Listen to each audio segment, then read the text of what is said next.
It's about to get live. We keep it pretty level, no surprise. Come and listen to the topics busted. Yeah, check out our discussion.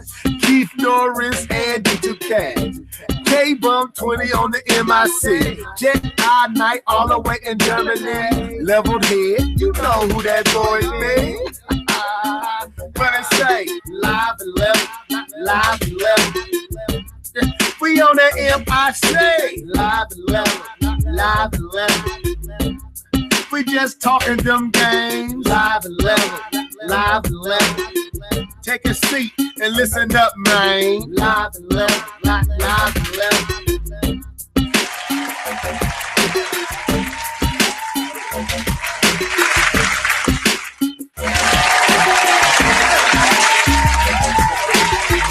What's up, what's up, what's up, people? This is your boy Levelhead, and this is the Live and Level Gamers podcast, and we are back for another one.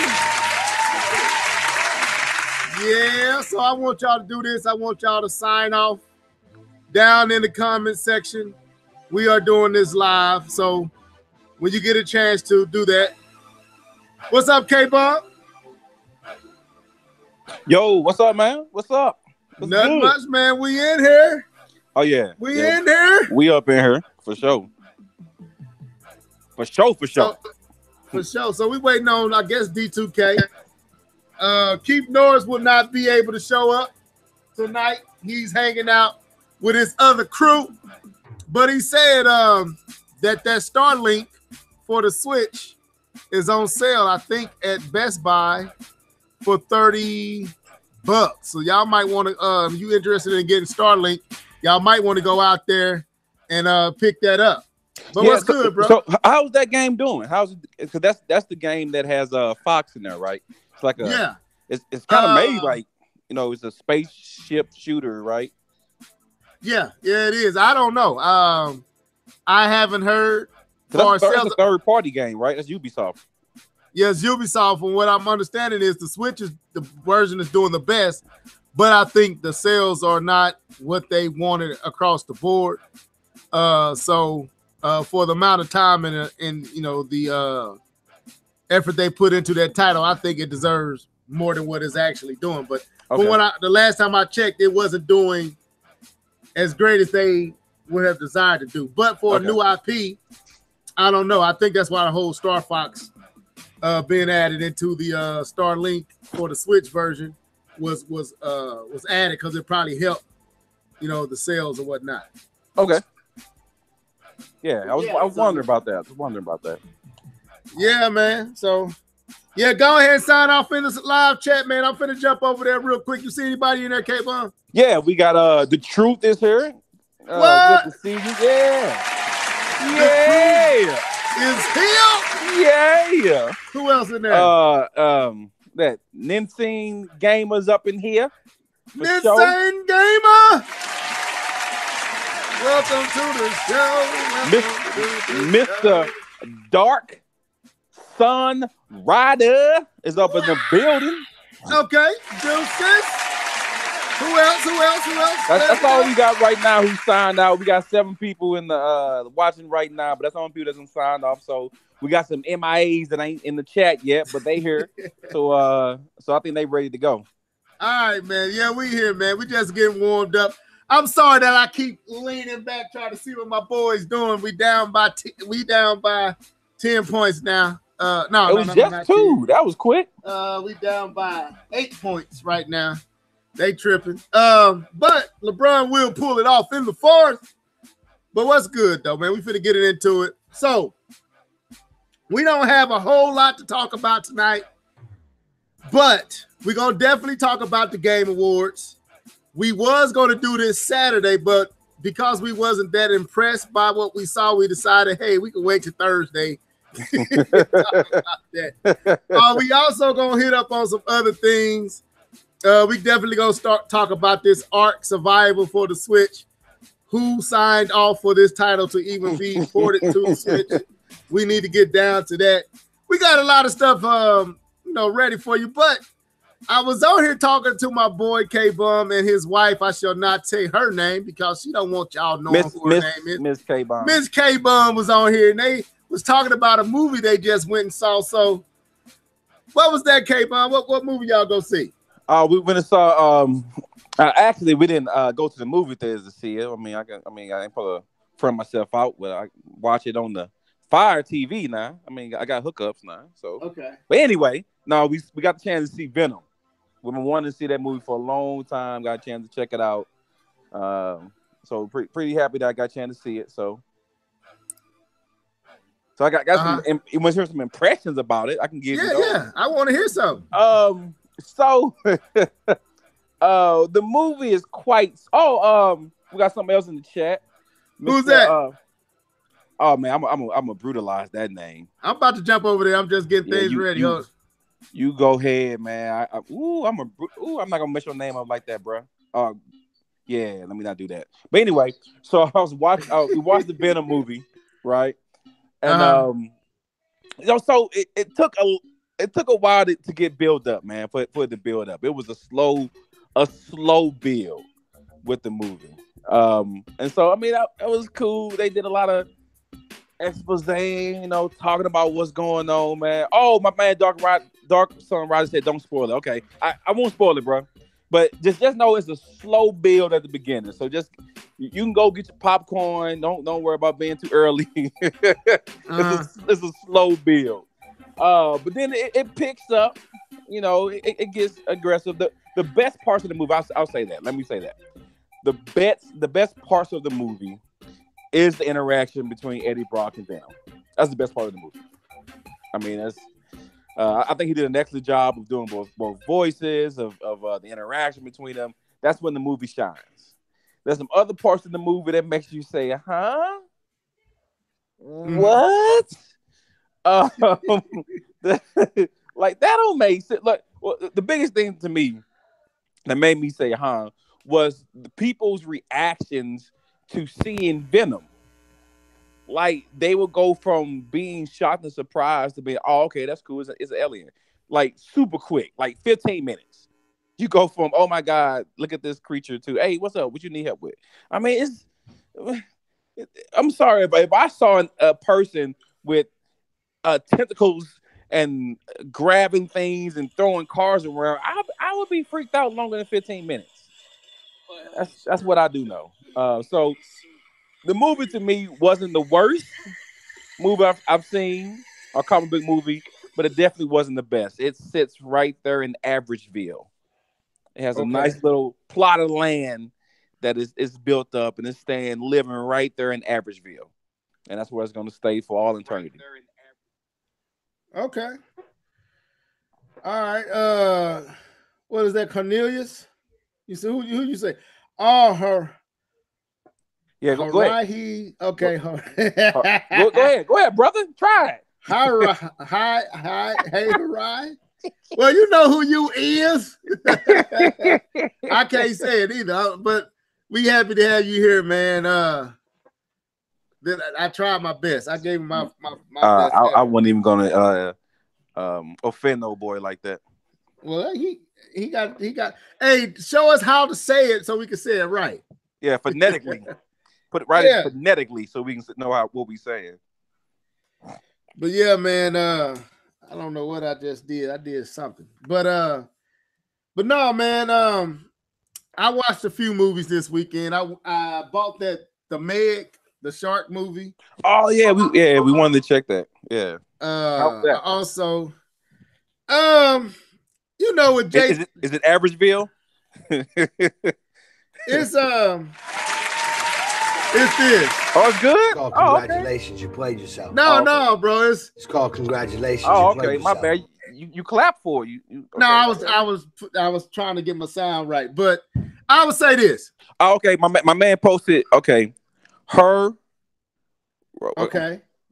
Haruhi. Okay, what's up, Haruhi? Welcome to the show. Haruhi. We got you. I thought I was close, but anyway. Closer to me. The Meg is like this, K-Bum. it starts off really good. It's the end ruins it. The end is where it messes up. Really now. And I'm not gonna spoil it, but just know it's Jason Statham. Ain't that how you say his name? Statham. Is it Statham? It's Jason Statham. And he gonna do something because he Mr. Bad, Mr. Super Duper Man he's Batman outside the suit. So he does some stuff that you're like, bruh. Like I was with you on the other parts, and I could give you that. I can let that slide. That's definitely not possible, but in the realm of believability. But towards the end, he started doing some straight up Superman level, like, bruh, you were dealing with a megalodon, bro. You ain't finna. I heard he up there punching megalodons in the face. That's what I heard.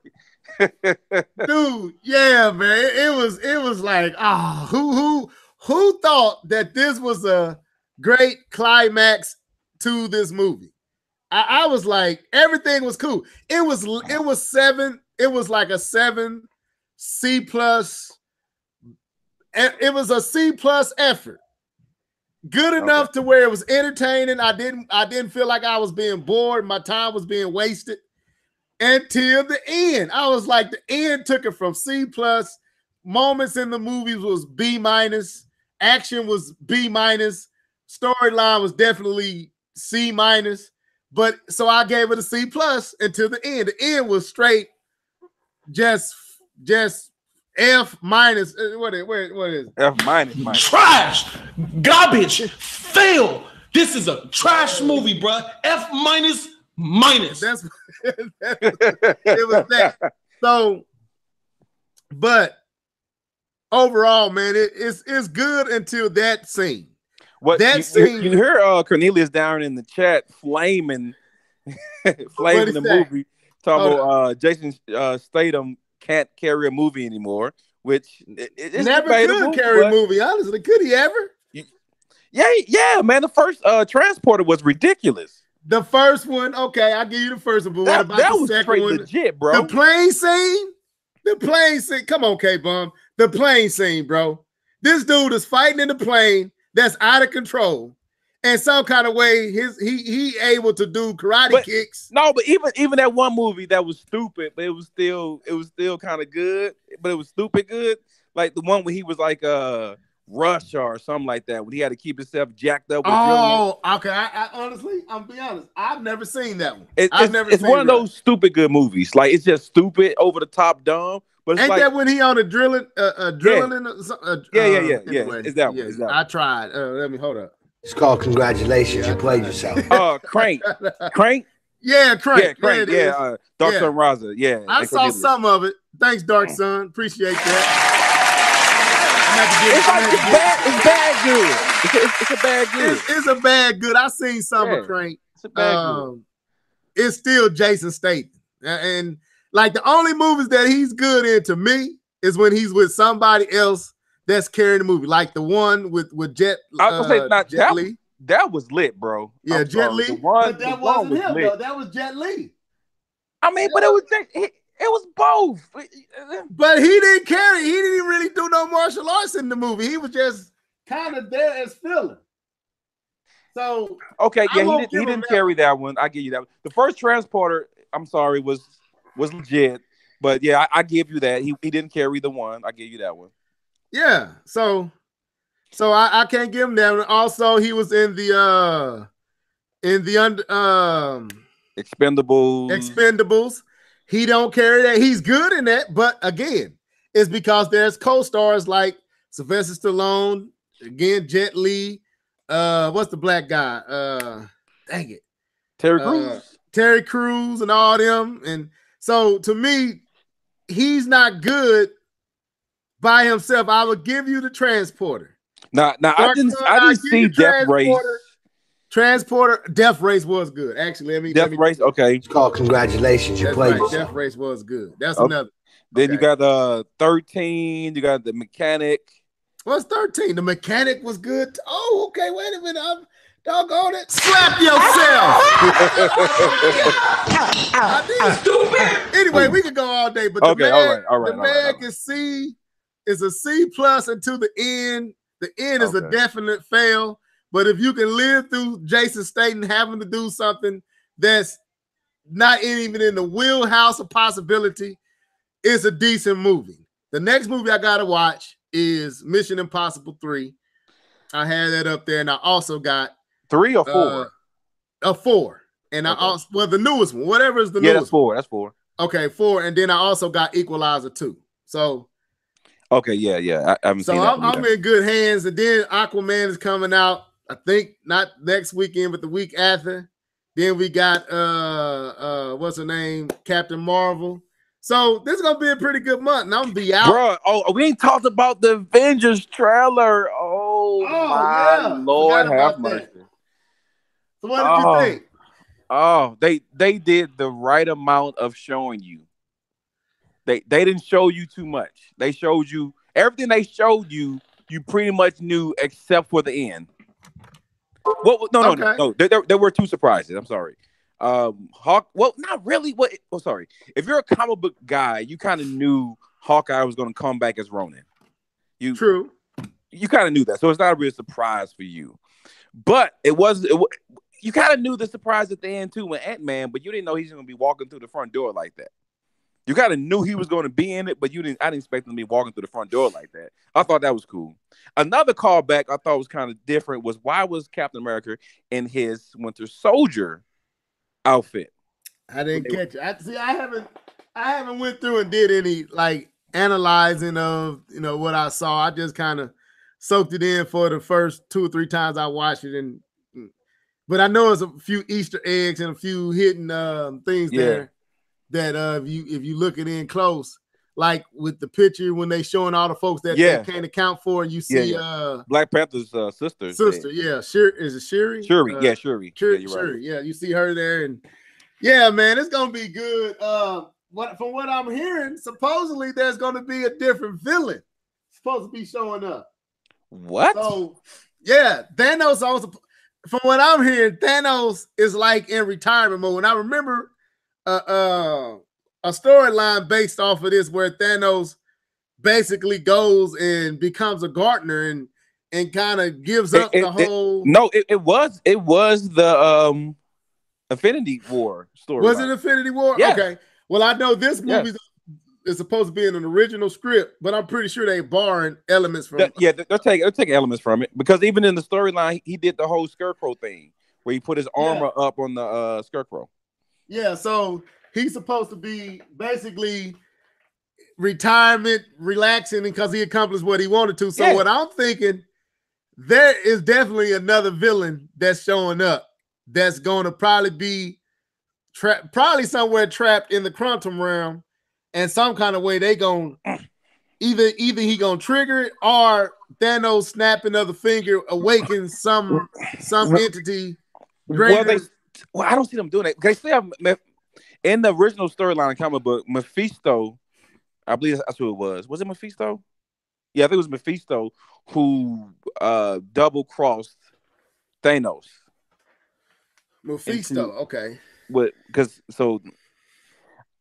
Or Cornelia, like Cornelia is saying, it could be a big thing about the scrolls. That's what the well, the scrolls are in there. The scrolls are there because that's what what's his character that showed up with the sword. He wrapped this on what's his name? Hawkeye.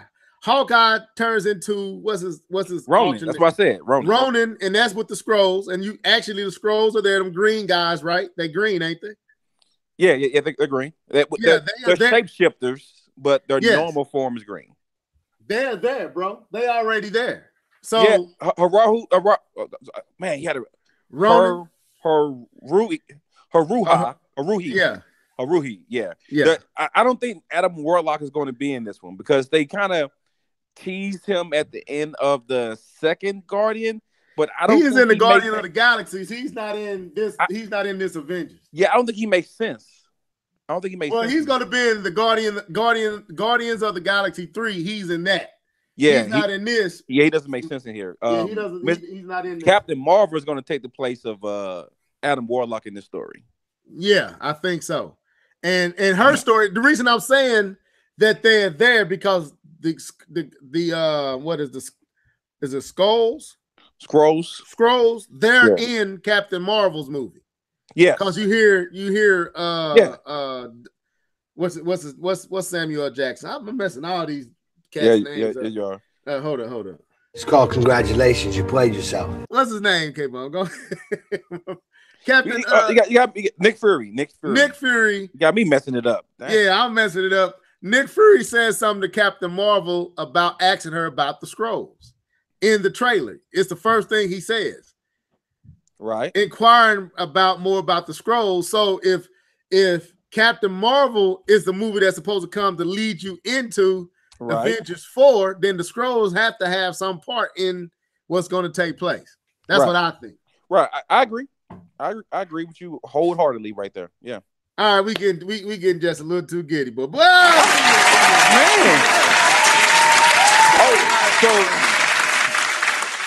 I have one last thing I want to throw in the chat because I am standing by this, and I'm saying this in the chat because when I'm right, I want everybody to go back to this. What's the timestamp? Whatever this chat is, and go back and replay and say Kellen. Oh, what's that my real name? K-Bomb was right. It's called congratulations. You played yourself. Real name. Government name. Okay. Yeah, say something else. Oh, say something else. Are we saying governments? Governments. No, ahead, so the title of Spider-Man. Spider-Man is the first movie after the next Avengers, right? The name of the movie is Far From Home. Right. I do not believe it is referring to just where the movie takes place. Because it's in like Europe or something like that. All right. I'm almost 100% sure that it's going to be in an alternate universe. That this is what's going to create the multiverse. Whatever happens at the end of Avengers. And Far From Home is not just him not being in America. That Far From Home also is going to talk about him being in an alternate universe. That's my stance. And that's what I'm standing with. I'm going to roll with that. Okay. I fully Cornelius. I see Cornelius saying that find out Rhodey was a scroll the whole time. Now, who was Rhodey? I'm trying. That's War Machine, man. Oh, you think so? What he did? His character did change skin color. That's good. Yeah, thank you. That's definitely a good one. No, but I really think because it's the first movie after the Avengers, and I'm like I said, I think they need to find a way to bring in the Fox Marvel characters, and I really think they're going to do that with alternate universes or multiverse. And so I really think Far From Home is not just pointing to him being in a different country. That's my stance. I'm going to stand with it until I'm proven wrong. That makes sense. That definitely makes sense. Because that's a strong title to be just talking about him being in Europe. So yeah, it could be somewhere. Yeah, you could be on something, K-Bone. No jack. No joke on that. All right. But anyway. But we got Smash Bros, though. So moving on. So let's get into this, man. So let's just jump into our main topic. Well, we gotta do what we've been gaming on. We've been talking about movies. So what you been gaming on, bro? So what I've been currently gaming on is I've picked up Madden again because they've fixed a bunch of bugs and cheeses in the game, and so you can actually play against people and enjoy it. So I've actually picked it back up and played that a little bit, playing the Mutt Squad, so playing with 2 other people. So I've been doing that. Still playing 2K, grinding on my character, trying to get him up, get his rating up. I've been enjoying that. So I played Overwatch for the first time in a long time yesterday. I played that. It's been a long time since I played that. I picked that up and played it. My skills are still there. I'm still legit, so don't worry about that. So So I was supposed to play some games a long time ago, but what happened was there was 2 new games I was supposed to play a long time ago. And if I could tell you in the chat, but the problem was, so I use GameFly. Well, I moved, and so this was the first day. So sorry. When I sent the games back to GameFly, I did not change my address. Oh. And so the games were sent to my old address. Okay. And so I had to, and I'm actually renting that place out. Yeah, So I talked to him. The guy talked to my property manager. They said the game showed up at the house. So I went back there by there today actually. And so the 2 games that I got, so hopefully I get a chance to play over the winter break, is Call of Duty 4, Black Ops 4. I got that. And Spider-Man. I got that. Spider-Man, Black Ops 4, and what else? No, that was it. Okay. Black Ops 4 and Spider-Man. But you ain't got a chance to play them because they were sent to your former address. I just got home. Just got them. Okay. All right. Anything? So you haven't played anything then? No, I haven't even installed them in my house yet. So just Madden. So okay. Well, it's for me, I said I was going last time we talked, I was going to jump back on that Tomb Raider. And I was kind of stuck in this tomb, kind of trying to figure out the puzzle. And I had stepped away from it so long, I had totally forgot what I was doing in there. And it took me a while to kind of get my bearings back to figure out what I needed to do to gain access to the relic and move on and progress through the story. So I finished that up, got through that, got the relic, figured it out, and so I'm progressing in the game now. So I'm probably gonna be playing it probably tomorrow, probably Saturday. I'll probably try to get a little farther into the storyline because I've been I kind of been sitting on that game for at least 2 weeks now. What game was that again? Tomb Raider, Shadow of the Tomb Raider. Okay. So also, man, I've been playing that Dragon Ball Fighter Z, and that's what it is called. I was right. So you a D2K? No, it's called Dragon Ball Fighter. Yourself. Stupid. Y'all was having me saying Dragon Ball Fighter. It's Fighter Z. No, it's Dragon Ball Fighters. Is it? Oh well. Congratulations, you played yourself. Well, I thought I had it right. I believe it's called Dragon Ball Fighters, but the Z is at the end of it. Oh. Levelhead, you really so the Z It's is called congratulations, you played yourself. Okay. Yeah, it's fighters. I deserve like 40. Slap yourself. Oh my God. Stupid. I was like, I got these jokers right here. When we get on here, I'm like, it is Dragon Ball Fighter Z. It's Dragon Ball Fighters with a Z. Oh, I'm really looking hard. Anyway, I've been playing that, man. I don't know what happened. I wasn't liking it. And then all of a sudden I started just liking it for whatever reason. So I've been on that a lot. I tried out the NES new games because they had Ninja Gaiden on there. I played Ninja Gaiden or Gaiden. And I'm going to be honest, bro. K-Bub, I don't know how we was playing them games when we was younger, man, because that stuff, this game is hard. Like the twitch you need for these games ain't no joke. And I'm like, am I old? Do I not got my reflexes down? Is my finger twitch and coordination with button and hand down? Or is it the controller? It is because we do not play games like that anymore, so we don't have to train our hands and our minds to play like that. Bro, and so we've adjusted. I was like, man, I was playing this at 7 and 8 and 9 and 10. I'm like, bro, this is hard. So but yeah, I was playing that. Still a tight game, man. Still a real fun. And I'm not gonna front. I like the whole aesthetics. The whoever does Tecmo, who made that? Yeah, Tecmo who made that game. The team who made that game did a really good job. Real talk. It's still a tight game. It's still a fun to look at game. Almost like Mega Man. Mega Man still to this day, no matter how many times you pick it up, feels as good as it felt the last time you put it down. It just always feels good. And this is one of them games that just feels good. It's just a well-designed game. And I was enjoying it, but I was getting my butt handed to me on the first stage. My daughter was like, I can be the dad. I was like, hush up. I can be the you can't do nothing. Hush up. So but yeah, man, I played that. But Nintendo need to get their head out they you know what, man, because they tripping with the way that they trickling out these NES titles on this this online service. That's some bull crap. That's some real.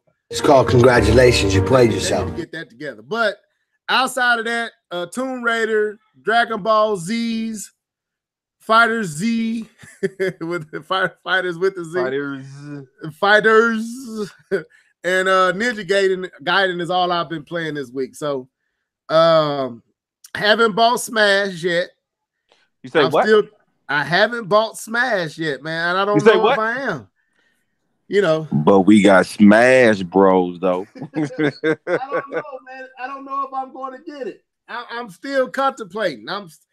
It looks like it's definitely worth getting, but I don't know if I want to get it. It's weird, but we'll deal with that here in a second. So let's transition to this main topic, man, because we don't want to be on here too long tonight. So Thursday, 8 o'clock actually. Yeah, because there was the pre-show. Yeah, the pre-show, and then you had the actual show, which was dang near 2.5, 2:45 hours. So with the pre-show and that, it was about 3 hours and so long. You had the Game Awards hosted by Geoff Keighley. Yes. And this is where all the games of that year are tallied and voted for, like best graphics, best storyline, best game of the year. Then we get a lot of supposed leaked trailers and first previews and all that type of stuff. So it's supposed to be this big to do, and it's trying. Well, let me say this: it's trying to become a big to do for gamers. And I feel like Geoff Keighley, I got to commend his effort. I commend him and what he's trying to do. But I'm torn on aspects of it because I think certain aspects helps and other aspects of the show hurts. And I kind of get lost at who is Geoff trying to appeal to. Because I feel like if he makes his mind up of who he's trying to appeal to, the show would be great. But if I don't know who he's trying to reach. He's definitely trying to reach gamers, but it's definitely something he's trying to reach beyond gamers. And that's what I see, because he got here's this dude who is a gamer who's standing there like he's at the Oscars with full-fledged, tuxedo on. Yeah. But then you look at the shoes, it's like, okay, Geoff, you got to make up your mind. You can't put on them type of shoes with that type of tux. I don't know. I know we're in a fashion show. It's like I don't know what he's trying to do. So at one side, I'm with him. If you're trying to bring dignity and relevance and prestige to gaming and make us as gamers see ourselves beyond. And I heard this said by another person. I won't say I quote this, but I thought it was a good point. Beyond dudes who live in their mom's basements. If you want to get the image beyond that image, then what Geoff Keighley is doing with the Game Awards makes sense. You're trying to make it prestigious. You're trying to make it respectable. You're trying to make it seen as something that these corporations and companies and stars and big name individuals will want to be a part of, just like the Oscars, just like the is it AMAs? What is it? Is that American Music Awards and the MTV Awards? Like, to me, I think he needs to focus on the MTV Awards, stuff like that, the BET Awards, that type of aesthetic rather than the Oscars. I think MTV would be the perfect vibe for the Video Game Awards. It's respectable enough for an older generation and fun enough and wild enough and free enough for a young generation. I think that's what Geoff wants, but Geoff ain't the right host. If that makes sense. So So let's talk about this, and we're gonna even talk about some of the stuff we seen. The fact that God Award, which I believe should have won, Game of the Year won. But let me get your thoughts on it first of all before we get into it. Okay, you want my thought on what? Yeah. Sorry, what my thoughts on in general? Just your initial, without getting into the details of it, like no details. Just looking at it, experiencing it. What did you feel about it?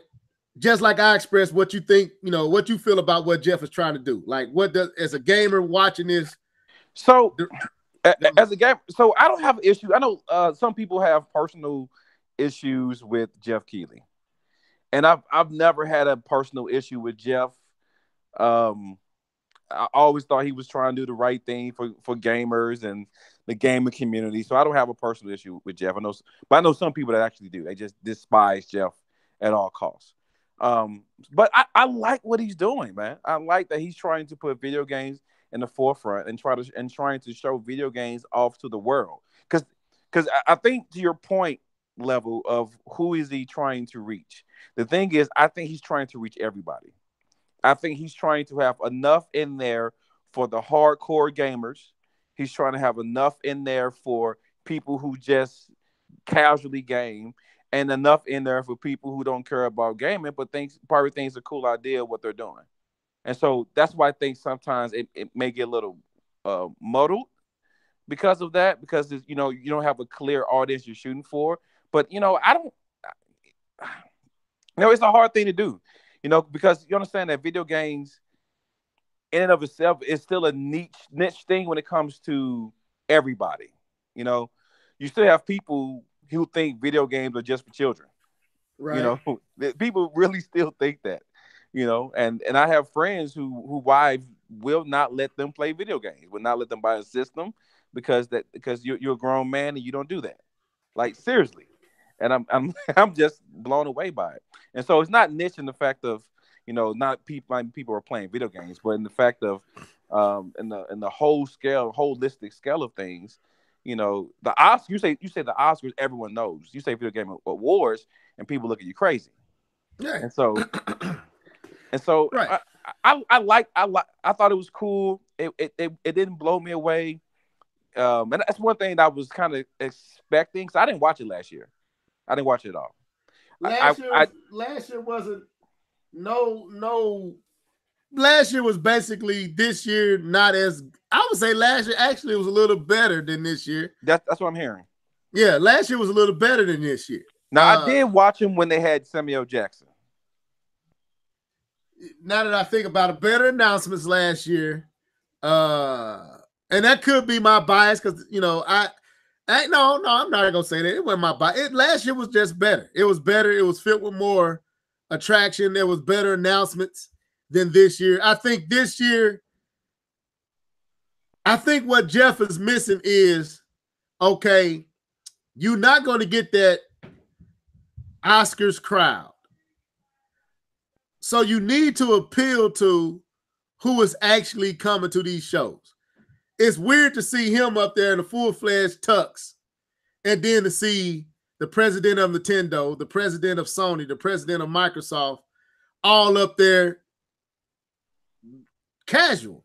You got Reggie with a shirt on with Metroid with Smash Brother t-shirt under it.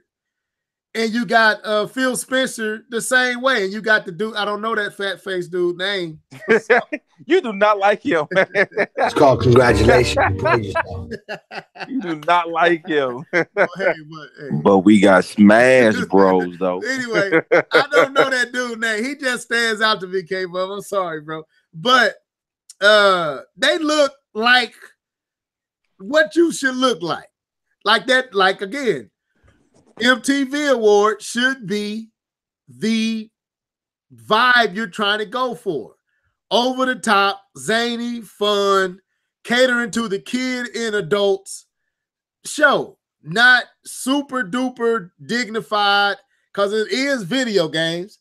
That's why the Oscars is so boring and why the Oscars ratings are going down every year. The Oscars is trending down. It's not getting better. They're losing views. That's why they had Kevin Hart they wanted Kevin Hart to be the host, even though they jacked that up with the whole gay stuff and all that, and all them old tweets he had, which was nonsense in my opinion. But anyway, we ain't here to talk about that. Yeah. They need a Kevin Hart to bring in the vibe that I'm talking about. Right. What I feel like was missing from the show was fun. It wasn't fun. It was too serious. Geoff is not charismatic. Geoff is a good person for an interview. Like if you put a person in front of him and let him interview somebody, I think Geoff is good for that. Geoff ain't a carry you for 3 hours person. He too bland and boring. He doesn't know how to hype up the crowd. He doesn't know how to go off script and do something zany and something, spontaneous. So his energy takes over the whole show because he's hosting it. So the first thing I would do is move the hosting of the show out of the hands of Geoff Keighley. Put the show together, but put somebody up there that can help the show transition and pick up the pieces when it's going slow and things are not progressing that well. Go ahead and take over because my little chicklets came down here and I got to get them back upstairs. So I'll finish what I'm saying in a second. No Go problem. ahead. No, I think I agree with moving away from Geoff Keighley. When you look at the other shows and that, you have got to have somebody dynamic to be able to hold your attention for that long. Especially if I was surprised when it was a 2.5 hour show. And I was quite surprised by that. So, you know what? I didn't at first, but I do kind of agree with you that they do need to find somebody else to fill that role because I don't think he has what you are looking for as far as carrying the show. But as far as what else the show needs, I don't know. I think it's kind of hard when we're talking about, how we should address what's the audience we should shoot for. If we should shoot for the audience with the MTV crowd, or should we do it like the Oscars? I actually don't have an issue with the way they're doing it with the Oscars. I kind of like that it's kind of serious, but I don't. Because had you watched it, right? Did you yeah, I watched the whole thing. I don't think because of what we're talking about. Okay, you can't have a seriousness like the Oscars and you got Kratos on the screen ripping heads off and blood everywhere. You can't have that. You got it.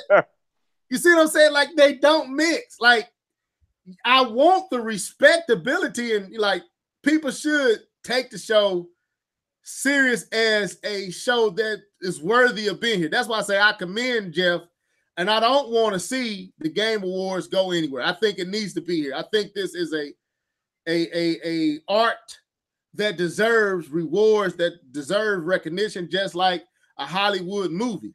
There's just as much creativity going on in a video game than actual movies.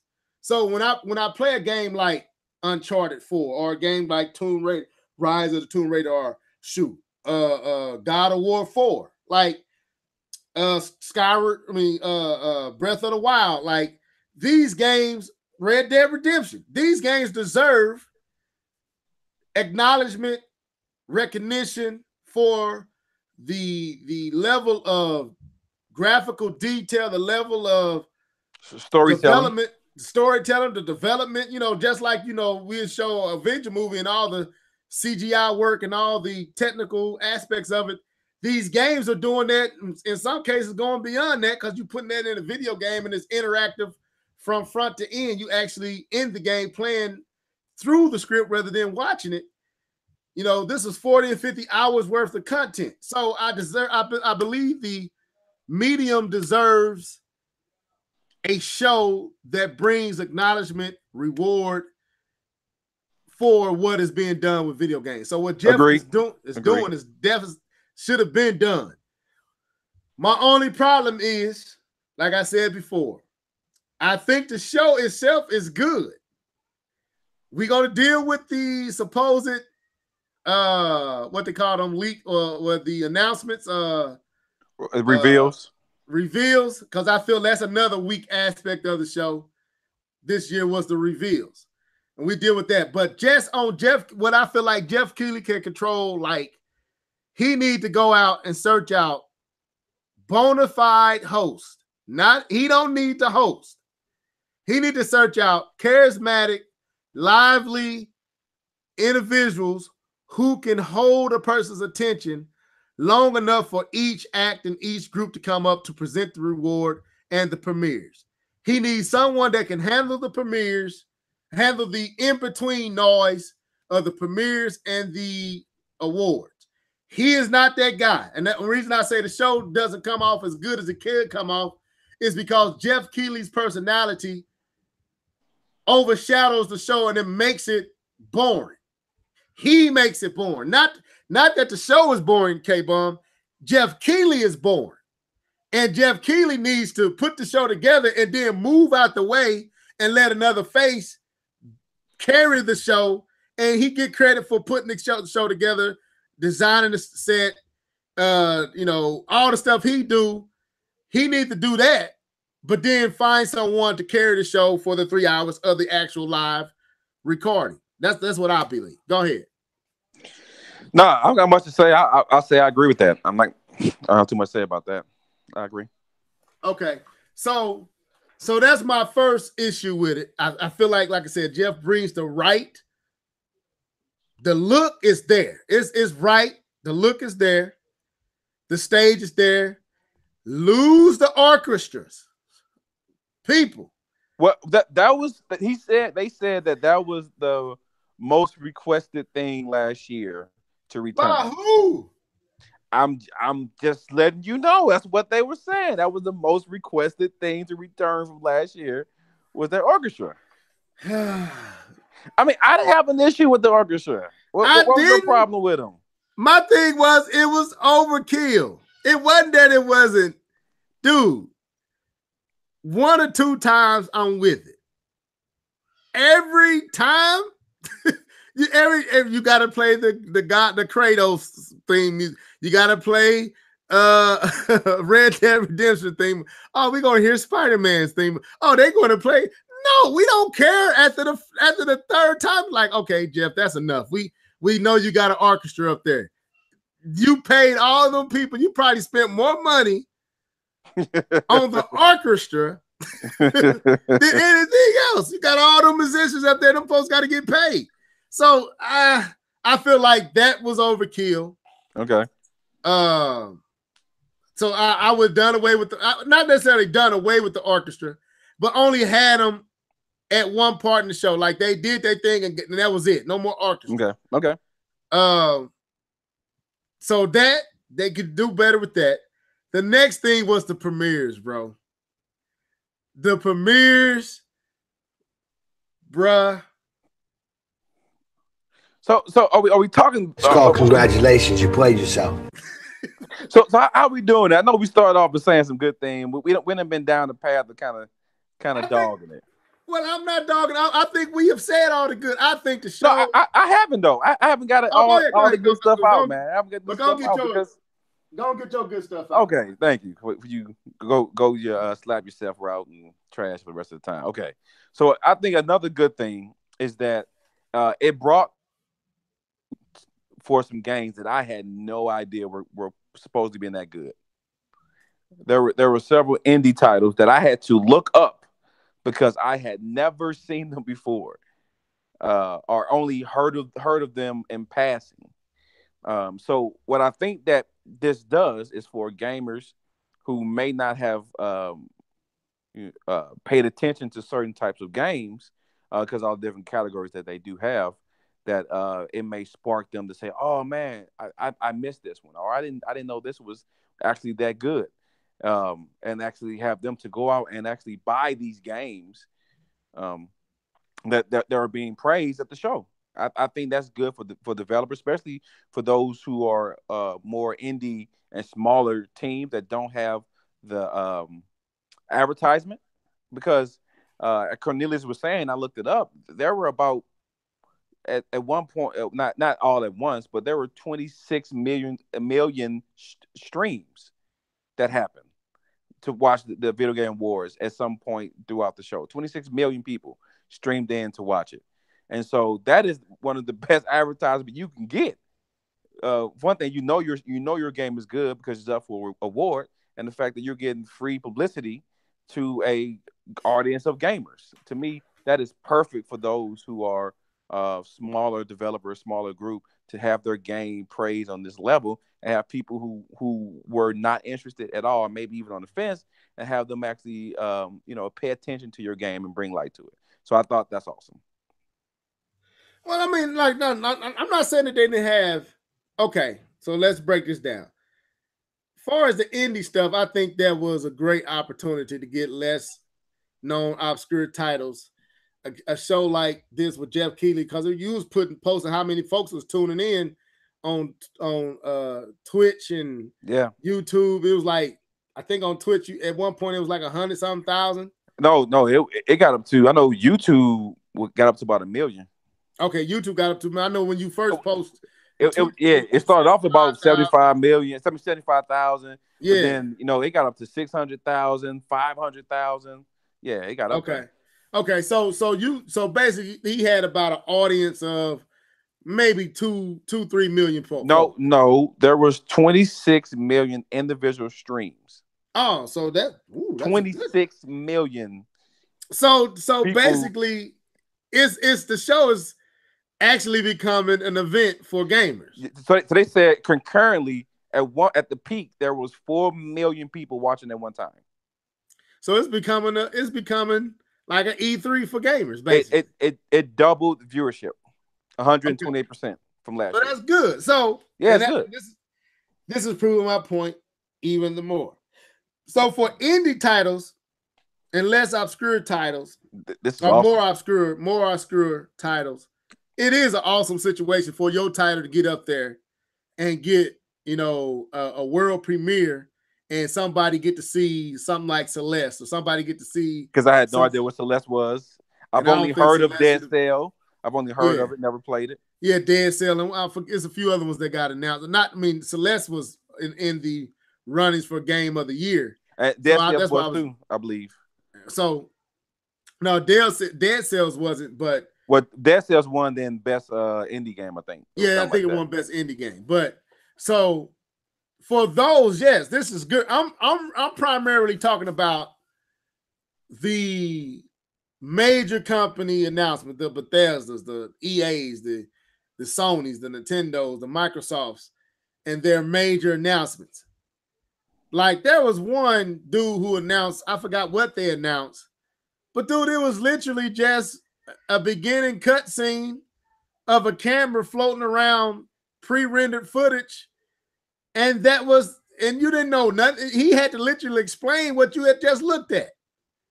And it's like, Geoff, these are not good premieres. Like, so I think he was going for quantity and not just quality. Okay, dang, we gonna win. They done got up by 11, and it's 1:11 to go. Well, it's all right, LeBron. Y'all don't have to win everyone. No, I think he was going for quantity and not just quality, and so he got as much as he could, as many reveals as he could, to make sure he had a bunch of reveals. But that's how I feel about that one. I'm with you, but some of these I wouldn't even qualify K-Bum as reveals. That's to me. But they are though. If no one's seen this game or heard about this game, even if it's a sequel, and you show it on this platform, that, sir, is a reveal. But it's how you technically you're right. But still, I feel like how it's revealed plays a part in the overall feel of what you just watched. Okay, Mortal Kombat 11. That was a dope reveal. To see, to see Scorpion going against Raiden like that, and they fighting and going back and forth. Yeah, it's a cutscene, but we already kind of know what to expect from a Mortal Kombat. So, they can get away with doing that, and then to see the old Scorpion show up and do a fatality on Raiden. That was dope. That's a premiere for a show like this. Some of this other stuff is like, bro, I wouldn't even be excited for this if it just came straight to YouTube. You know what I'm saying? Like, I feel you. You know what? I feel you. I don't 100% agree with you, but I do feel you, and I think you're going to. And sometimes I think quantity also matters at this point. I agree. I mean, I'm not denying the quantity. I'm with that. You can't because you're not E3. You're not going to get the. But that's my point. That's the bomb reveals. You're not going to always get them. But sometimes you got to take what you get. I'm with you. I agree. I agree. Geoff might not be in position to get that major type of preview, but it was Geoff who got the Breath of the Wild preview first. It was Geoff who got it. I agree. Nintendo put in some work and for the Video Game Awards. Apparently they feel like this is the place they should advertise their games, because I can't tell you the amount of commercials I saw. Yeah, they definitely got the commercials out. They got the commercials out. Every break, I think there was a Smash commercial during every break for a game that's coming out the same day the Video Game Awards were being shown. I was quite surprised about that.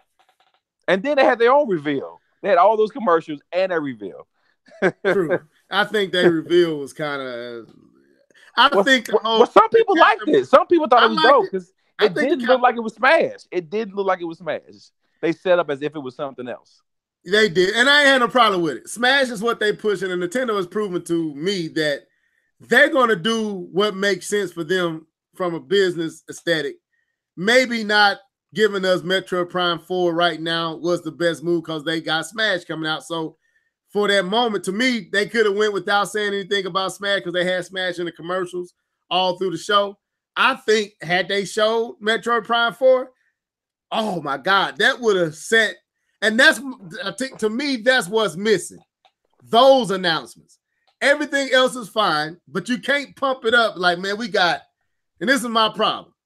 It ain't what they showed, it's how Geoff Keighley pumped it up to be something that you cannot miss. And I'm going to be honest with you, dude. Everything they showed wasn't nothing that I had to see. Well, even the one that I was kind of looking for, because they hyped it up, and I'm sorry, I do play Magic the Gathering, suck it. And so they had this big reveal, and all it was just the fact of doing an E-League. I'm like, you got all excited on Twitter to talk about an E-League? You could have kept that one. Right. So I feel you. I feel you, bro. I do like it, and not every reveal is going to be a hitter. You know, I think one of the best reveals was the first reveal was I think was the best, one of the best reveals. Talking and about with the Marvel. Yep, that one got on my radar. And after conversations back and forth with some guys on Twitter, I think it's who I was talking to. Was it Dr. Trey? That wasn't Dr. Trey, was it? Maybe it was I don't know. Trey. Well, I talked to him on a Twitter, and he let me know that it was exclusive to Nintendo, which is perfect for Nintendo. They got a huge IP, as in Marvel Alliance, which is a huge IP, and they're helping publish it. So it is only on Nintendo system. That's legit. And I thought that was a huge win for them, because a lot of people I played the PS2, I believe it came out on PS3. Okay. PS2. PS3. 3. Yeah, and I played the Marvel Alliance games. I played all of them. Yeah, that was a big announcement. Let me send a shout out to Heart and Soul 72.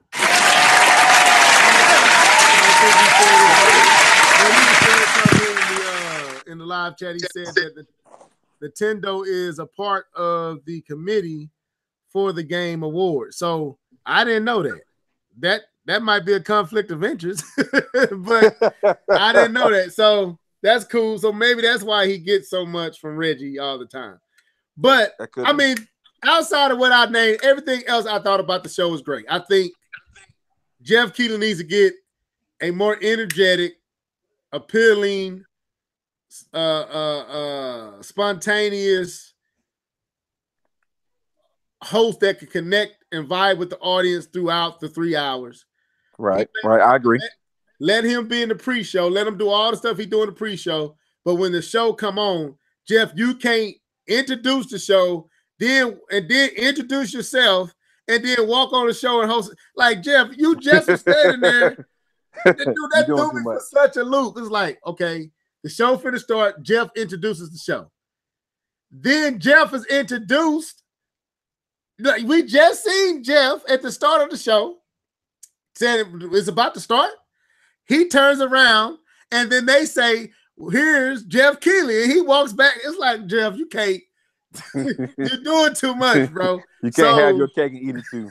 Right. So get a host that's got charisma, appeal, like a Kevin Hart, like a Dave Chappelle, like didn't Samuel do it back in the day? Samuel did it when it was on Spike. Spike. See, like Spike had did it. But again, this is TV, so they're gonna make sure it's right to keep your attention. And that was who I'm thinking of, the girl that kind of one time hosted Ubisoft's show, the black girl, something like her, somebody that can tell jokes and funny and you know can interact with the Alicia, Ashley, Alicia. Yeah, her, somebody like that, just somebody that ain't Geoff Keighley, and then.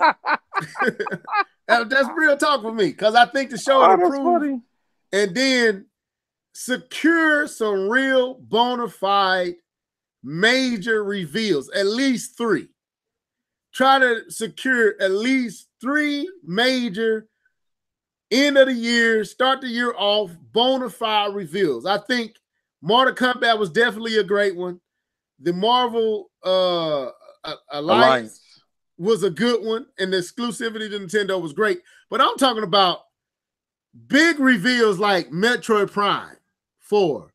Like, let's say Uncharted was coming out and nobody knew, and boom, Uncharted trailers leaked at the game. Geoff needs to secure that type of stuff, at least 4 or 5 of those to put throughout the show that blow folks away, and I think the show would be perfect. I think less Geoff Keighley, more actual big announcements, and I think the show is fine. Everything else will work.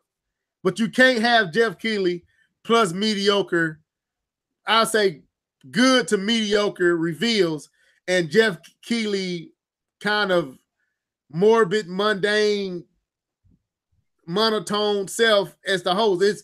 It's like I'm enjoying it because it's games and I like games, and it's wasting a few hours of my evening watching these games, but this could be way funner for 3 hours. That's what I would say. So let's get into what we thought was great. What announcement we thought was great. You named Marvel Alliance. Marvel Alliance 3. We said Mortal Kombat 11. What was another one that you thought stood out? Alicia Taylor, that was her name. Thanks, Heart and Soul. So Alicia Taylor. Another one I thought, like, I didn't really get it though. Was the Far Cry with the 2 black chicks that was cool. That was a cool announcement. Yeah, it's Far Cry. It's Far Cry, but yeah, they made it seem like it wasn't Far Cry, as they always do. They're pretty good at that. They got that down pat to show you Far Cry, but make it seem like it's not. Yeah, but I was kind of like, okay. I've never played the Far Cry, so it's not appealing to me. But I mean, I was cool with that announcement. I mean, the most amazing announcement the entire time was actually the crash. That was like the best announcement you could have seen coming. That was just amazing. Yeah. That's sarcastic. I don't care about the crash racing. Okay, I have no care, but I know the first one was good though. It was pretty good. It wasn't a bad game. The first Crash Racer game. It was actually not bad. And so I mean, that was a cool, but from my understanding, that was already known that it was coming. It was already known that game was coming. It through spoil? Was it? Well, I have been hearing. I guess maybe I thought it was just known, but maybe it was leaked or something like that. Yeah. But I knew that game was coming. So when I saw it popped up on the screen and I was like, this ain't shocking to me. I thought this was already a thing, but it looked good. I thought it looked real good. So what else? Any other announcements that you thought was pretty cool? That I thought was cool? Yeah. Nah, some of them I didn't get, and some of them didn't show enough.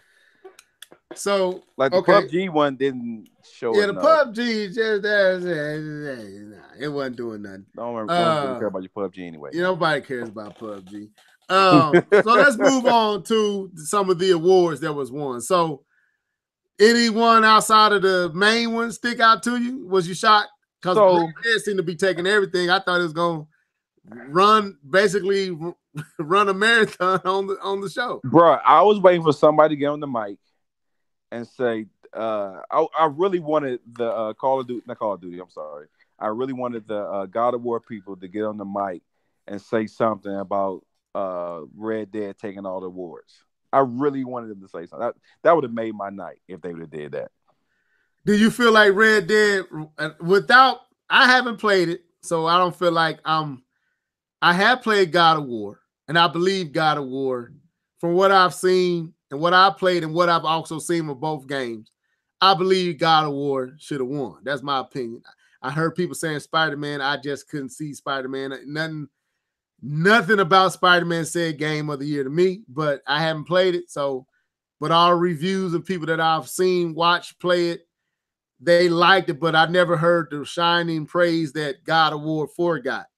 So, but I did feel like but those who was giving away the awards or choosing who would get what award was kind of like prisoners of the moment of Red Dead Redemption. And I thought that would bleed over into game of the year because some of that don't make sense. If you're not going to give Red Dead Redemption game of the year, then why did you win those categories? They won every category pretty much. Like storytelling, music, sound, all that. Yeah, so if you win in all them categories, how you don't win game of the year? Because that basically spells game of the year. That I agree with.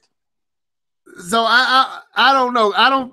To me, do I believe Rockstar was game of the year?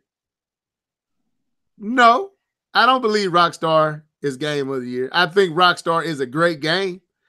I think Rockstar. You saying Red Dead Redemption? Or Red Dead Redemption. Okay. Hold on. Okay. It's called congratulations. You played yourself. Stop catching me on this stuff, man. All right, I'm just saying, bro. Red Dead Redemption, made by Rockstar. Is it made? It's made by Rockstar, right? Yes, it is.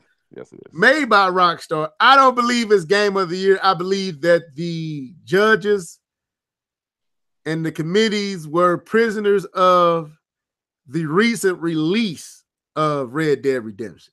That's what I believe. I think a few of those categories Spider-Man probably could have took, especially like graphics. I think Spider-Man probably could have took that, or God of War should have took, because I ain't seen nothing in Red Dead that looks as good as what I saw in God of War. Hey, I played it on 4K on the PS4 Pro, and it is beautiful. So I would agree with that. So go ahead, give me your take, man. What you think? What you think going on here? I don't know. I thought it was weird. I was waiting for them to say God of War name at some point, especially story. Mm-hmm. I'm like, the story in God of War and that God of War was just, I mean, that guy outdid himself in that story. It had lore, it had twists, it had turns, it had spins, it had reveals, it had enemies, it had friends, it was surprises, alternate endings. I thought the story for God of War should at least won the war for that. But then Red Dead came and said, nope, that's mine. Thank you very much. I appreciate it. Thanks for playing. Didn't Red Dead even win voice acting? Yeah, the voice acting for which I thought that was going to the guy from God of War. Yeah, I swore God of War sounded better than I thought he was going to win that because even everybody was waiting. Like when he went on stage, I was just waiting for him to call him boy. That's like he could have went up there and did that and sat down. That'd have been cool. He didn't need to even go up there and reveal an award. Just call him boy and then sit back down. We cool. Which that man's that man's voice is just like amazing. Like they didn't have to do any sound effects with his voice. It's just it is what it is, and that's crazy. He need to slap yourself. Bro, you made every black man in America take 2 steps back this day on this Marilyn Monroe. Like, dude, you Kratos. You can't come up there with that suit on. Remember that suit he had on? Yeah, bro. I was like, man. Yeah, my wife even said, "What does he have on?" Like, I don't know what he had on. I was like, know what he had on. Like, man, I don't know what it is until I kind of, because it was so bright and loud. It was just loud, and his hairstyle. He could have dressed a little bit better than that. His hairstyle, his face. He got a big old wide, full face, and you in a white with Marilyn Monroe all over tux suit, like, bro, man. And you had the nerve to have some tennis shoes on with it, like, bro, you doing us like the black man we looking bad. No, I'm messing with you. But I was like, bro, why you had of all the people on that stage, your big full face self got up there with that. You know what? It's called congratulations. You played yourself. Your big full face itself got up there with that suit on and had the nerves to stand in the center. And I thought, I thought they was gonna let him have some words. He towering over everybody, so you can't miss him. Here is Kratos, and Kratos we don't even get to hear him. They ain't even let him say anything in the voice of Kratos. Like, he did call him boy. Did he say boy? I didn't hear. Yeah, the whole crowd was ready for him to say it. I know I was sitting there waiting for him to call him boy because he said he told the board to reveal the answer. Oh, okay. Yeah, he sure did. You're right. Yeah. But yeah, man, that was kind of I like, man, I feel glad as a black man right now that you standing up there looking like that. Anyway, I know that might not be right, but I really did feel that way. I was sitting at home as an African American black male, whatever you want to say. I felt like we lost in that moment. I felt like here's Kratos. Oh, what Kratos with the need some juice Jerry curl and the big wide face got on a Marilyn Monroe tuxedo with some tennis shoes, and wow, he's up there like that. And he's smiling. I mean, he's a real actor, so I didn't know why he had to he has suits. I mean, you done been to award shows before. This ain't your first one, and I didn't. Yeah. I don't know if he's married or not. Movie reveals, but okay. Harden, the truth. Don't be in here talking about Harden. Hush that up. Slap yourself. I think he's talking about Heart and Soul. Heart and Soul. I think he's talking about him. I thought not James Harden. You about made me hurt my. Okay, I'm sorry, man. My bad, man. My bad. But guess what? But we got Smash Bros though. So I thought he was talking about James Harden. I was like, he up here trying to be funny, man. I'm sensitive about my LeBron. No, it's okay, bro. It's okay. All right. So, but yeah, man. I wanted God of War to win. I felt like he should have won based on the level of praise and the feel of when God of War came out, how that game, to me, how it resonated, and the praise, the high praise of it across the board seemed to me to feel better. And maybe because I didn't share in the moment of Red Dead Redemption and games like what was it? Spider-Man. And I don't know why Celeste was even in that segment. To me, I don't feel like Celeste, but that's me. It was a great indie. But do you feel like it should have been amongst that group? I don't. I just don't. I feel like I know it might be a great game, but I just feel like sometimes we reaching is put there to make a point, not because people really feel like it should be there. It's put there to make a point. That's what I felt like Celeste was. I'm not trying to take anything away from Celeste. I just don't feel like Celeste should have been a part of that game of the year portion. I just don't. I feel like I just don't. I don't know how to express it. I felt like Cuphead did. I felt like Cuphead deserved to be mentioned amongst the games of the year. I didn't with Celeste. When I saw it, like, why is this here? Another one, Monster Hunter World. I didn't feel like that game should have been there. I mean, Monster Hunter World was praised when it came out, though. It was, but it was also a lot of. It was highly praised when it came out. It was highly praised and highly was criticized too at the same time about some of the bugs and that's true. I don't feel like that game, just because something was big, don't mean it deserves to be a part of the game of the year. Just because it was big for us, people liked it. But to me, game of the year when you go across the board and there's literally like God of War 4, there was literally little negatives I could say about it. Little to none. There was some. I'm not gonna say that name. I'm not gonna go there. Wait a minute. No, we're not talking about him. And guess what? He got the game. He got the game and he enjoying the game. So without bringing up and giving place to him, you know what that was. I'm talking about without tapping into fanboyism and stuff like that. Criticism, yeah. Just very little criticism, very little. And the critiques from this game was minuscule. They were small. Like, maybe the storyline could have been fleshed out with the son and the father a little bit. Maybe we could have like more of wishes than issues. It was more of like, I wish this would have went farther, or I wish that would have went farther. It wasn't like the game was broken, or I didn't like this part. I didn't hear much of that. No, it wasn't much of that. So, and I'm hearing that with Red Dead. I'm hearing folks who have issues with Red Dead, just as many who like it, they have issues with it.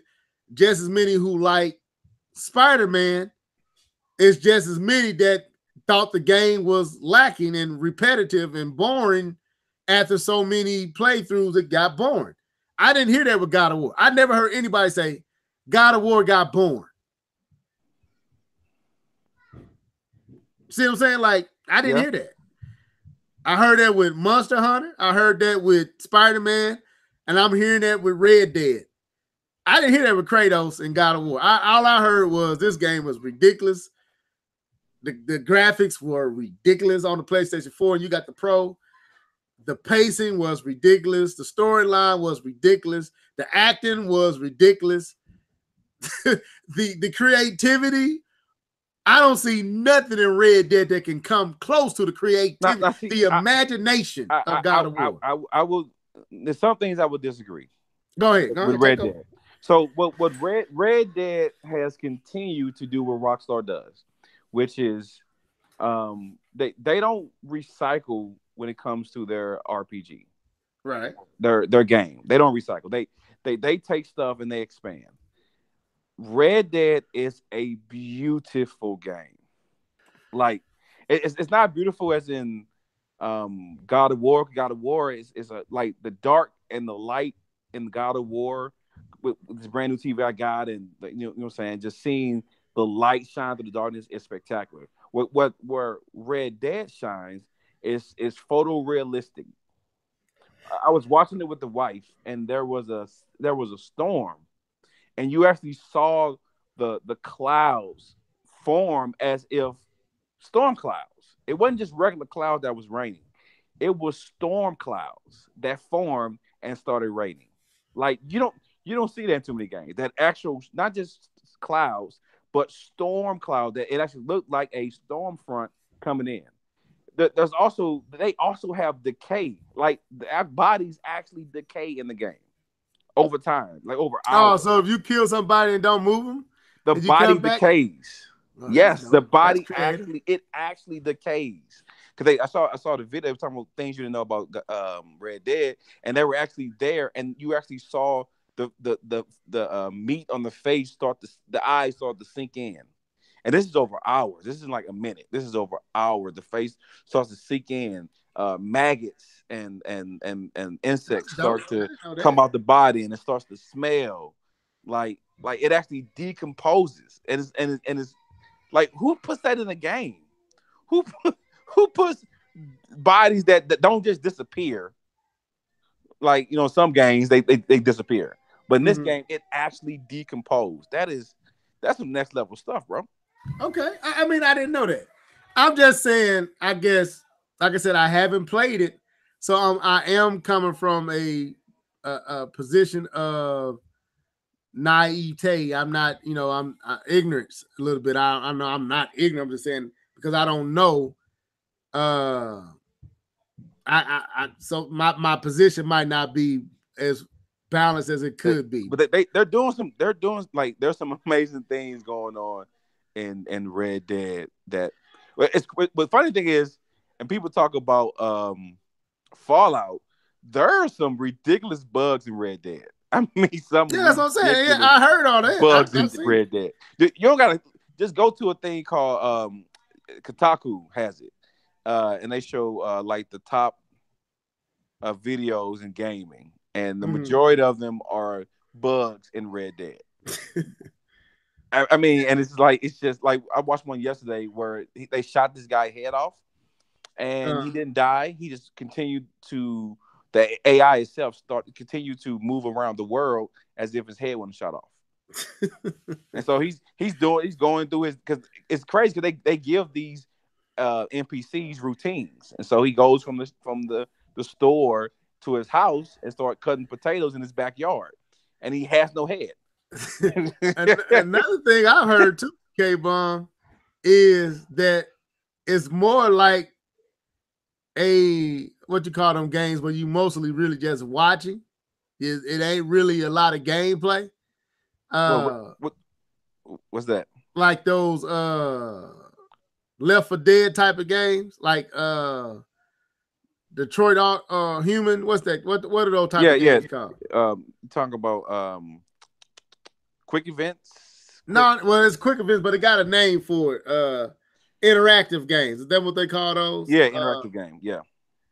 They say I've heard a lot of reviews as I was watching, trying to see if I wanted to, because a game like that, you gotta want to jump into that and be dedicated to that large. And so I was like, I don't want to waste my money on a game that I'm going to pick up and be like, man, this is too much. I don't feel like investing myself that much. So I was watching a lot of reviews on it to see if I wanted to get it. Not that the review was going to determine whether I thought the game was good or bad, but watching it just to see the gameplay and see if I see something in it that I want to see. I want to flesh that out. I want to. Right. So when they was talking, everyone said the exact same thing. It's more of an interactive game where it's not really gameplay. It's more like that, I think you may be interpreted a little bit different than what they're saying, because they've added something in the game. So if you're going about the world, you're just going about the world. You're going from one town to the next. There's a button you can hit that turns it into cinematic mode. Okay. And what happens is you press this button and it goes to cinematic mode. And what happens is that when you watch the movie, those bars, those bars come in. The top and the bottom. Top and the bottom, yeah. Yeah, so those screens. It goes widescreen, the bars kick in, and then music kicks in as if you're watching a movie of someone traveling on a horse. And then the camera angles start to change, and you get these dynamic, unique camera angles as you're going from town to town. And what they also done with the game is that they've added the ability for you to be going about your daily business, and you just walk by something and a in-game cutscene happens.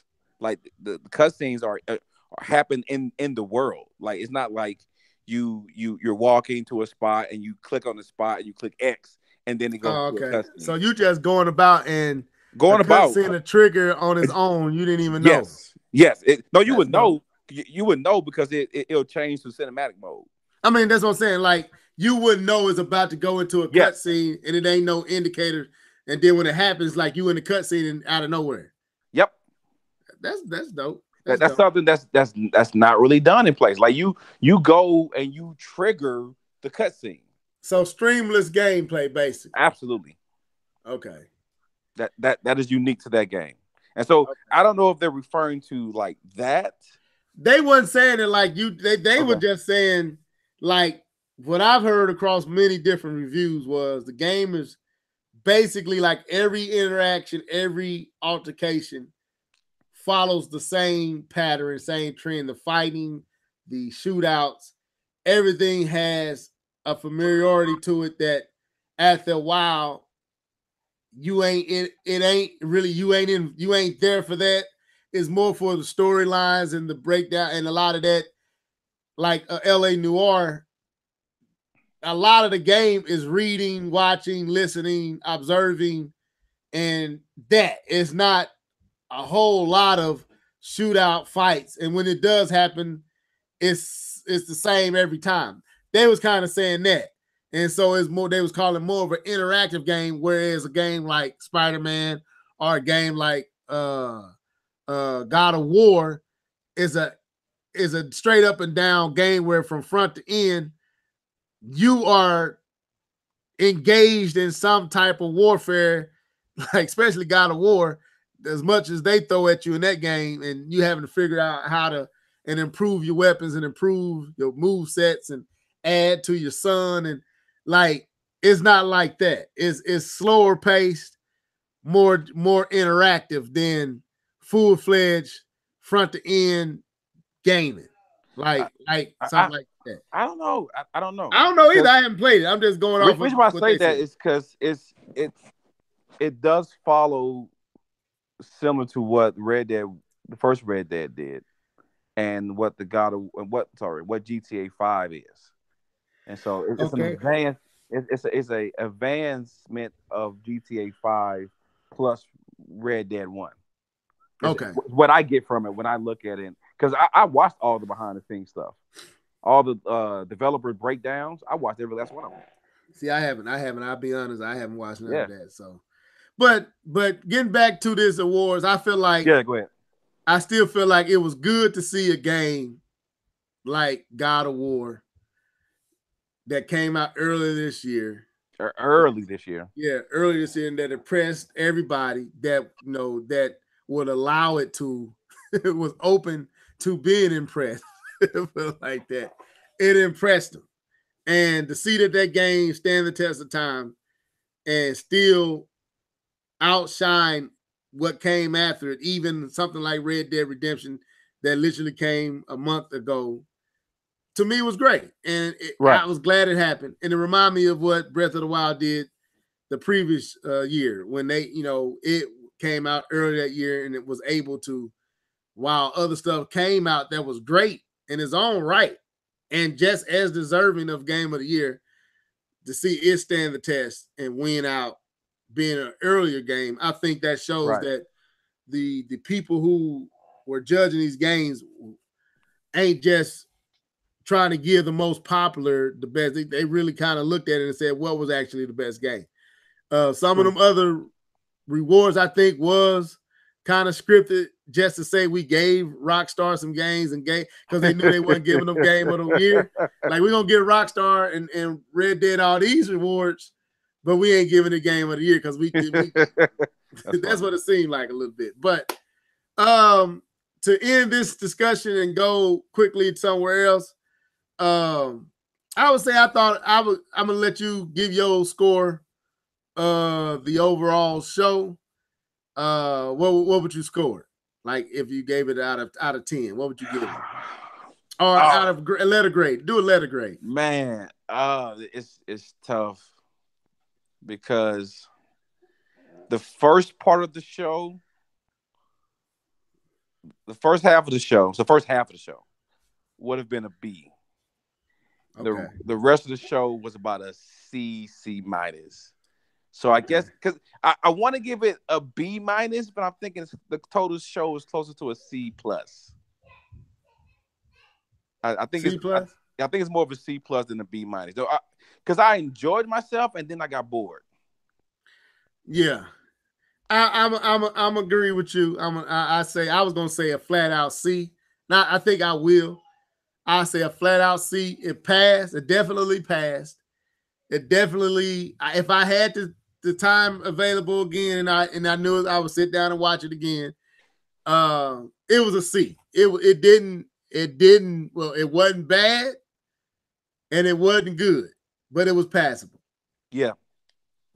So I'm right there. Just like Venom. Bring that full circle. So let's quickly jump to this, man.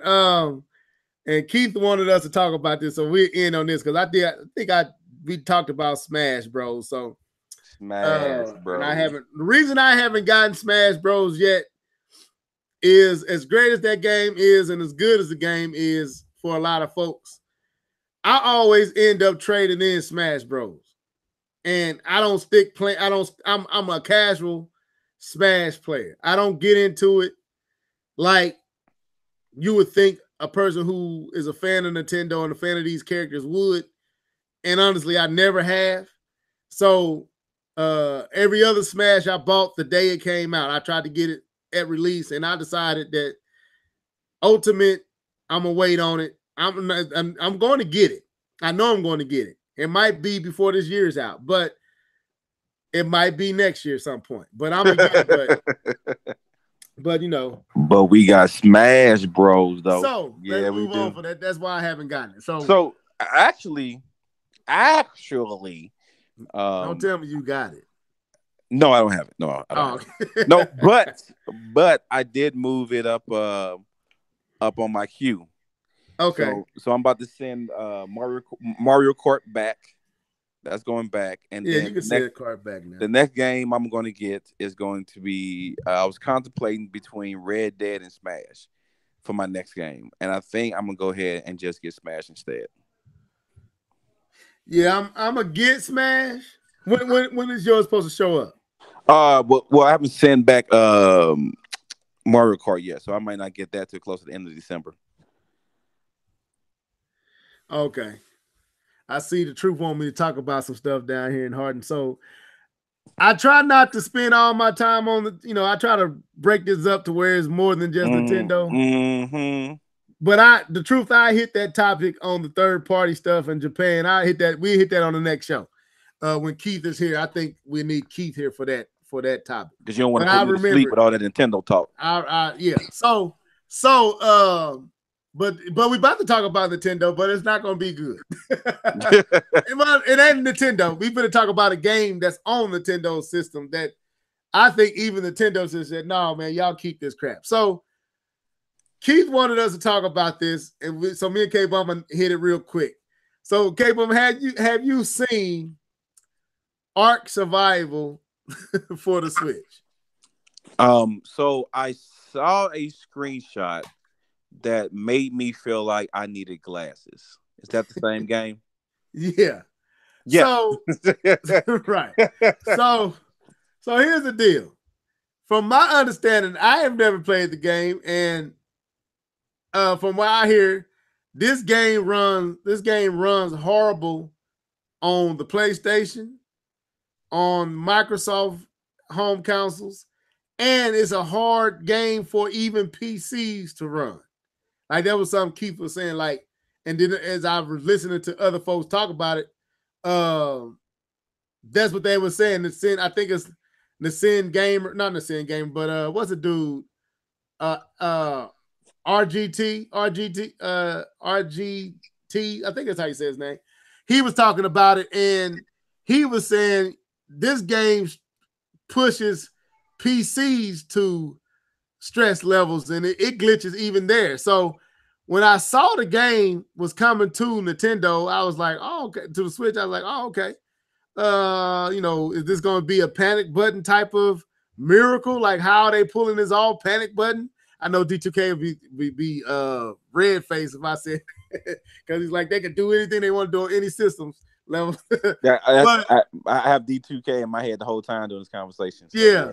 So, but I was curious, were they going to pull off a quality port like, what a panic button would do with like games like Warframe and Wolfenstein and Doom, Well, we didn't get that. No, we did not. we definitely didn't get that.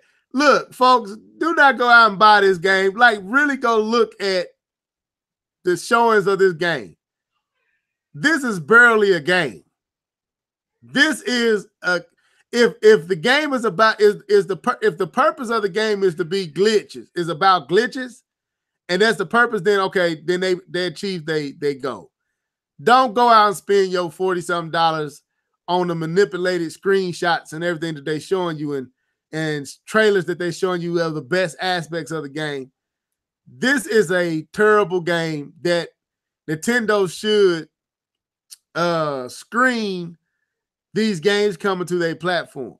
There's another one, Trolling Me was another title that I've seen back in the day that, you know, will fool you with screenshots, but when you actually watch the game being played, it's on some Fallout 76 level glitch stuff. So what you think about it, K-Bum? You we get out of here on this note. What? Oh, I thought it looked terrible. It was trash. It looked. Don't hold your tongue.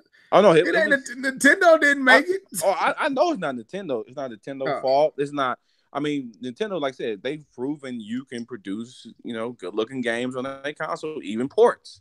So they can't blame that on Nintendo, because, like I said, we've seen people who take ports and similar games and make it look, you know, it's not the best thing ever, but it doesn't look trash like that. That was just terrible. Like, and I saw it, I'm like that's bad though. Like, even how blurry the textures are. And I know majority of Nintendo fans aren't big on graphics, but come on, man, you can't just put anything in the box and say this is passable. I don't care if you're not a graphics person like me. You don't have to be to know that you should not be paying money for something like that. Bruh, we might not be big on necessarily photo realistic stuff like that, but when you see trees that literally look like something out of a Super NES N64 era, where the trees show up and it looked like they just threw green paint over brown on top of some brown stick like paint, that's hard. Like, when you can literally walk into a scene and the tree, the way the tree look changes 4 or 5 times and you ain't moved. Like, they literally just standing there panning around. They're not walking. And the trees literally change. The foliage literally changed 3 or 4 times in one scene shot. And the person is not walking. So that means the grass is popping in and out. The leaves on the trees go from leaves to green paint to pixelated looking stuff to, I don't even know. Like, dude, I don't even know how.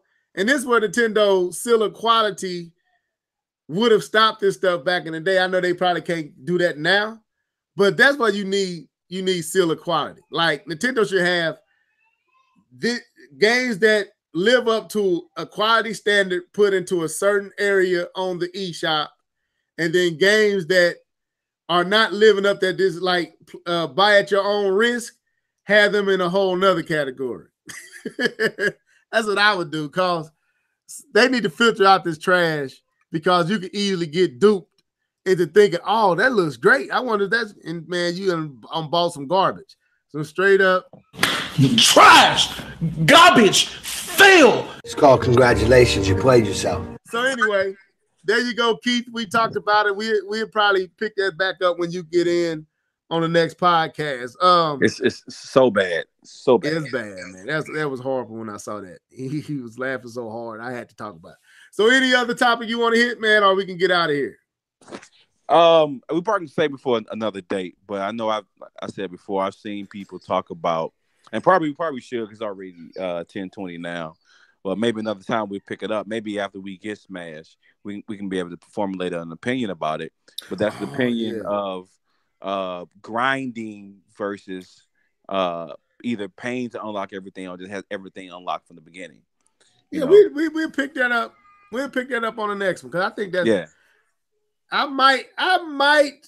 might fold and trade in Mario Tennis or something. I don't know, because my baby got mad at me because I traded in Orms. She gets upset with me every time. Her and my wife constantly messing with me about, because I didn't let my daughter know I was trading Orms in. And my wife was like, she liked that game. I'm like, babe, she ain't gonna miss it. And every time I turn around, she'd say something like, it would be nice to play Orms, but you still have Orms, Daddy? She know I don't. I'm like, y'all dirty, boy. Oh, man, that's funny. And my wife be like, yeah, where is Orms at? Where is Orms? So I might just go out there and buy it over Christmas break. I don't know. I'm contemplating whether I want to get it or not. It looks good. It really does look good.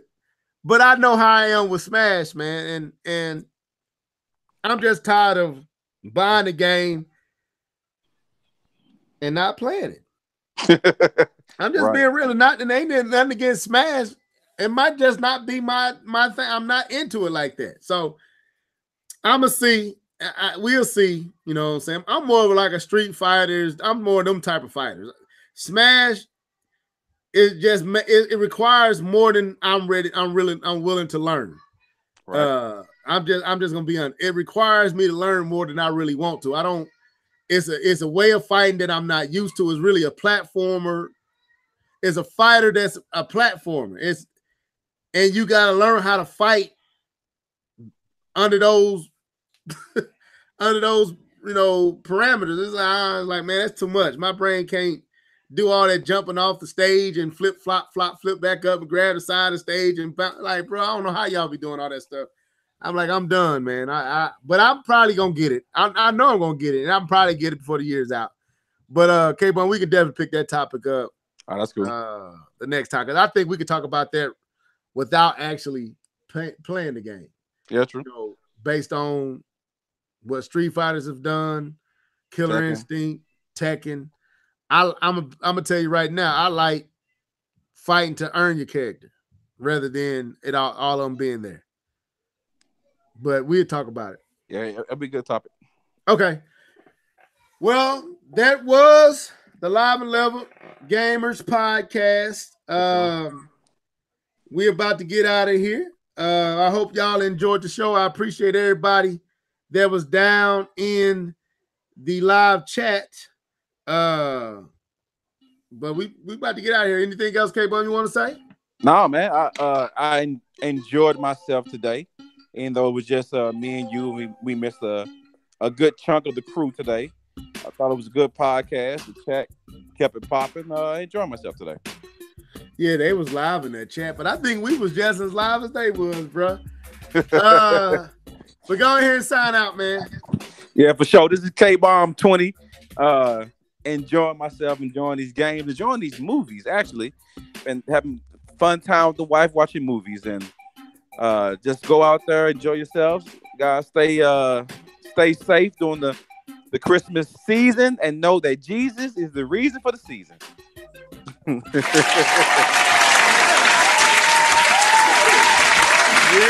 so he's right. Glad y'all tuned in with us. We will be back next week. I'm gonna try to set up a time for us to get up with Jedi Knight.